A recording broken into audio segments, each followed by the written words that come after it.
ভারত কখনো গণতান্ত্রিক দেশ হতে পারে না। উনি বলছেন, সুভাষচন্দ্র বলছেন ভারত গণতান্ত্রিক দেশ। যে দেশের একজন প্রধানমন্ত্রী গুজরাটের কসাই, সে দেশ কিভাবে আন্তর্জাতিক ভাবে এবং গণতান্ত্রিক দেশ হতে পারে? আর ভারত গণতান্ত্রিক রাষ্ট্র কিনা এ বিষয়ে তো অত্যন্ত স্পষ্ট যে একটা গণতান্ত্রিক রাষ্ট্রের যে চরিত্র থাকে, বৈশিষ্ট্য থাকে, নাগরিকের যে গণতান্ত্রিক ডেমোক্রেটিক মেন্টালিটি থাকে, সেটা ভারতে আছে কিনা এটাও দিবালোকের মতো স্পষ্ট।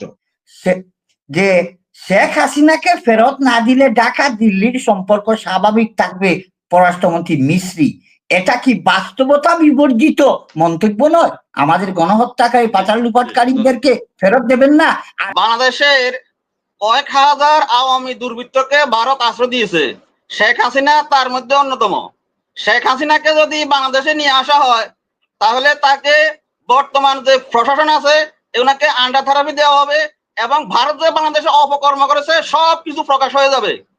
আর এই প্রকাশ হলে আন্তর্জাতিক চাপের মুখে পড়বে ভারত। এই জন্য শেখ হাসিনাকে বাংলাদেশে দিবে না। অথচ দেখেন, বাংলাদেশের নিরীহ মানুষ, সাধারণ মানুষ সীমান্তে গেলে ওদেরকে গুলি করে হত্যা করে ভারতীয় বিএসএফ সন্ত্রাসীরা। আমাদের দেশের সাধারণ মানুষকে হত্যা করা হয় বিনা দোষে, কোনো অপরাধ ছাড়াই। দেখেন, বাংলাদেশে ভারত ইসরায়েলকে সৈন্য দিয়েছে মুসলমানের বিরুদ্ধে যুদ্ধ করার জন্য। আর এই কাঁটাতারের বেড়া হচ্ছে ইসরায়েল নীতি। ভারত কখনো গণতান্ত্রিক দেশ হতে পারে না। উনি বলছেন, সুভাষচন্দ্র বলছেন ভারত গণতান্ত্রিক দেশ। যে দেশের একজন প্রধানমন্ত্রী গুজরাটের কসাই, সে দেশ কিভাবে আন্তর্জাতিক ভাবে এবং গণতান্ত্রিক দেশ হতে পারে? আশা করি দাদা উত্তর দিবেন। ধন্যবাদ আপনার সবাইকে। ধন্যবাদ আপনাকে। মোহাম্মদ হোসেন, আনমিউট করেন ভাই, আনমিউট করে কোন প্রশ্ন থাকলে বলেন। আসসালামু আলাইকুম। হোসেন সাহেব শুনতে পাচ্ছি না? আজহারুল ইসলাম সাহেব, আসসালামু আলাইকুম ওয়া রাহমাতুল্লাহি ওয়া বারাকাতুহু। জি, ওয়ালাইকুম আসসালাম। মনে ভাই শুনছেন? আমার প্রশ্নটা হলো সুকান্ত ঘোষ দাদার কাছে। দাদা, ভারত বাংলাদেশের বর্ডারে কাঁটাতারের বেড়ার উদ্যোগ ভারত সরকার কেন বিগত সরকার আমলে নেয়নি? কেন হঠাৎ করে এখন বর্ডার কাঁটাতারের বেড়া দেওয়ার উদ্যোগ নিল? এক নম্বর।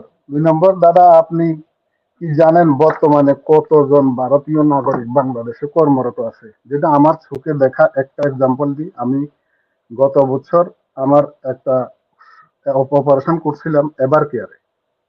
80% এভার কেয়ার স্টাফ ভারতীয়, যাদের স্যালারি বাংলাদেশি টাকা 80,000 থেকে আপ। নার্স স্টাফ 80%, যেটা আমার চোখের দেখা। তাহলে ভারতের মিডিয়া এবং বিজেপি সরকার কেন বাংলাদেশের উপর এরকম অপপ্রচার করতেছে? আবার বলছেন আমাদের কে জানি এক সময় ভারতের পক্ষে বলছে, এখন কেন বিপক্ষে বলছে? তাহলে এটার অর্থটা কি? খারাপ বললেও কি আমরা ভালো বলবো, আর ভালো করলেও কি ভালো বলবো? এই জিনিসটা আপনি একটু বলবেন। থ্যাংক ইউ দাদা। ধন্যবাদ। আজহারুল ইসলাম, জনাব আজহারুল ইসলাম, আনমিউট করেন, কোন প্রশ্ন থাকলে বলেন। আসসালামু আলাইকুম। ওয়ালাইকুম আসসালাম। অনেক ধন্যবাদ আমাকে সংযোগ করবার জন্য।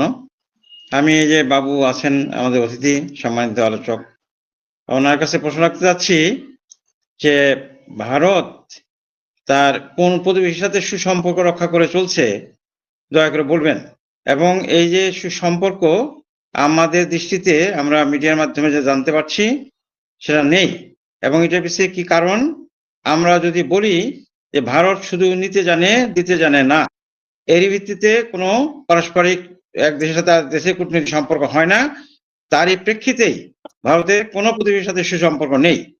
আর ভারত গণতান্ত্রিক রাষ্ট্র কিনা এ বিষয়ে তো অত্যন্ত স্পষ্ট যে একটা গণতান্ত্রিক রাষ্ট্রের যে চরিত্র থাকে, বৈশিষ্ট্য থাকে, নাগরিকের যে গণতান্ত্রিক ডেমোক্রেটিক মেন্টালিটি থাকে, সেটা ভারতে আছে কিনা এটাও দিবালোকের মতো স্পষ্ট। কারণ একটা নির্বাচন আসলে আমাদের যে প্রতিবেশী রাষ্ট্র অঙ্গরাষ্ট্রগুলো আছে, অঙ্গরাজ্যগুলো আছে, সেখানে ঘোষণা আসে যে এত সালের থেকে যারা মুসলমান আছে তাদেরকে ফেরত দেওয়া হবে, যারা আছে বিতাড়িত করা হবে, কিক মারা হবে, লাথি মারা হবে, এইগুলা বললে পরে এখন ভোট দেয়। তো তাহলে তারা ওই দেশে জনগণও কি গণতান্ত্রিক সেন্টিমেন্ট ধারণ করে? তারা কি গণতান্ত্রিক মানসিকতা ধারণ করে? আর ওই নেতারা কি গণতান্ত্রিক মানসিকতা ধারণ করে? তাহলে এই বক্তব্যগুলো আমরা নির্বাচন আসছে শুনতে পাই। তো এই বিষয়ে দয়া করে বলবেন। যে কি করে গণতান্ত্রিক রাষ্ট্র বিবেচনা করব। ধন্যবাদ। জি, ধন্যবাদ আপনাকে। আবু মুসা আনমিউট করেন। ধন্যবাদ প্রিয় সঞ্চালক এনামুল হক মনির ভাই সহ আপনার প্যানেলে সম্মানিত আলোচকবৃন্দ, আমার পক্ষ থেকে সালাম। আসসালামু আলাইকুম ওয়া রাহমাতুল্লাহি ওয়া বারাকাতুহু। আমি প্রথমে প্রশ্ন রাখতে চাই সুকান্ত ঘোষ দাদাকে, যে আপনারা বর্তমান যে আমাদের সীমান্তে বর্তমান সীমান্ত ভারত সীমান্তে যে কাঁটাতারের বেড়া দিচ্ছেন, ওখানে কি আপনার আন্তর্জাতিক আইন এটা কি মেনে দিচ্ছেন? আন্তর্জাতিক আইনে তো বলা হচ্ছে ওখানে আপনার 100 লোমেন্স 100-150 গজের ভিতরে কিছু করতে হলে দুদেশের একটা পতাকা বৈঠকের মাধ্যমে পরে করতে হয়, কিন্তু আপনারা তা করতেছেন না, আপনারা আন্তর্জাতিক আইন লঙ্ঘন করে ওখানে বেড়া দিচ্ছেন। তাই আর আপনি একটা সুকান্ত একটা প্রশ্ন বলতে চাই, আপনি সার্জিসের বক্তব্যটা কেন নিয়ে আসছেন বারবার? সার্জিস তো সরকারের কোনো কিছু না, সার্জিস আমাদের মতন আপনার মতন একটা সাধারণ মানুষ, একটা সম্মাননায়ক জাস্ট। তার বক্তব্য আপনি কেন নিচ্ছেন? আপনি যদি তার বক্তব্য নিয়ে থাকেন সার্জিস আলমের, তাহলে আপনি কেন আওয়ামী লীগকে সাপোর্ট করে সরাসরি বক্তব্য দিচ্ছেন? দিতে পারেন, সমস্যা নাই। আপনি বিএনপির সময় বেগম খালেদা জিয়াকে ক্যান্টনমেন্ট বাড়ি থেকে যে এই ফ্যাসিস্ট সরকার রাস্তার মধ্যে বের করে দিয়েছিল, সাবেক 3বার প্রধানমন্ত্রী তখন কান্না করেছিল, আপনার তখন কি আপনাদের ভারতের মিডিয়া কোনো কথা বলেছিল? এই সাবেক 3বার প্রধানমন্ত্রী বিনা চিকিৎসায় মারার যে প্ল্যান করেছিল ইন্ডিয়ার ওয়ার দ্বারা এই শেখ হাসিনা, তখন কি আপনার কোনো প্রতিবাদ করেছিলেন? তার কি বিদেশে যাইতে কেন তাদেরকে চিকিৎসা দেওয়ার কোনো সুযোগ করে দেওয়া হলো না? তখন কি আপনার কোনো প্রতিবাদ করেছিলেন? তখন তো আপনার কোনো প্রতিবাদ করে নাই। আপনার আওয়ামী লীগের হয়ে প্রতিষ্ঠা করার জন্য আওয়ামী লীগের এক সাপোর্ট করেন। আজকে আপনি বলছেন হিন্দুদের নিয়ে, হিন্দুদের কোথায় চাকরি চলে গেছে? প্রমাণ আছে আপনার কাছে? প্রমাণ দিতে পারবেন যে তার চাকরি চলে গেছে হিন্দুদের বর্তমান সরকারের আমলে? যায় নাই। হ্যাঁ, যারা জড়িত ছিল জুলাই গণ অভ্যুত্থানে তাদের কিছুটা হয়েছে, কিন্তু বিনা কারণে চাকরি যায় নাই। যারা আছে এখনো বহাল আছে চাকরিতে। আপনি এগুলো নিয়ে একটু বলবেন। আপনাদের মিডিয়াগুলো আমাদের এগুলো নিয়ে একটু বলবেন, ঠিক আছে? এগুলো তো আপনার কিছু। ধন্যবাদ আপনাকে। ধন্যবাদ। আমি আপনার প্যানেলের সকলকে সালাম জানাচ্ছি, একসাথে আপনার অগণিত দর্শক শ্রোতাকে। আমি আসলে প্রশ্ন নয়, আমার কিছু অস্পষ্টতা ক্লিয়ার হওয়ার জন্যই আমি আমাদের বন্ধু রাষ্ট্র বলেন বা প্রতিবেশী রাষ্ট্র বলেন, আমার এই দাদার কাছে একটু রাখতে চাই। উনি যে বক্তব্যগুলো দিয়েছেন এবং বেশিরভাগ বক্তব্যের মধ্যে আমরা যেটা দেখতে পাচ্ছি, উনি আমাদের এই যে আগস্টের গণ অভ্যুত্থান বা শেখ হাসিনার পলায়ন, উনি সবগুলোর মধ্যে প্রত্যেকটিতে প্রশ্ন রেখে রেখে আলোচনাগুলো করেছেন। তার মানে ওনাদের সরকার যেভাবে বলে, ওনারা তার থেকে খুব বেশি ব্যবধানে নাই। অর্থাৎ সবারই যে একই রকম চিন্তা ভাবনা, যে এই দেশে শেখ হাসিনাকে আমরা জোর করে তাড়াই দিছি, উনি একমাত্র বৈধ সরকার ছিলেন। এবং একই সাথে আরেকটা জিনিস ওনার খেয়াল করলাম, উনি বলতেছেন ইউনুস, মোহাম্মদ ইউনুস, ঠিক আছে, অত্যন্ত ভালোবাসা থেকে আমরাও বলি, কিন্তু আমি উনার এই কথাটাকে রিলেট করতে চাই। উনাদের মিডিয়াগুলোতে বিশেষ করে যে কি যেন রিপাবলিক টিভি, তারপর কয়েকদিন আগে উনাদের সেনা প্রধানের বক্তব্য, ওখানে ঠিক এরকম করে সম্বোধন করে, মোহাম্মদ শব্দটা ব্যবহার করেন মৌলবাদীদেরকে বোঝানোর জন্য, আর জাস্ট এমন ভাবে ইউনুসটা বলেন এর যোগ্যতাহীন একটা লোক। বাট উনাদেরকে এটা ভুলে গেলে চলে যে ইউনুস শুধু ইউনুস না, উনি সারা পৃথিবীর জন্য একজন আইকন। তা আমরা আশা করব উনাদের মধ্যে এই পরিবর্তনটা যেন এখনো আসে, যে এই দেশের জনগণগুলো যা দেখে বা শুনে বলে, বুঝছেন, একবারে বোকা ভাবার প্রয়োজন নাই। মানুষ এগুলো দেখে, হয়তো সবাই বলে না বা এইভাবে আসি এখানে ইয়ে করে না। আমি আপনার মাধ্যমে কথাটা অনুরোধ রাখতে চাই বা আপনাকে বলতে চাই, অন্তত আমাদের সরকার প্রধানটাকে এভাবে উনার চিন্তা করা উচিত নয়।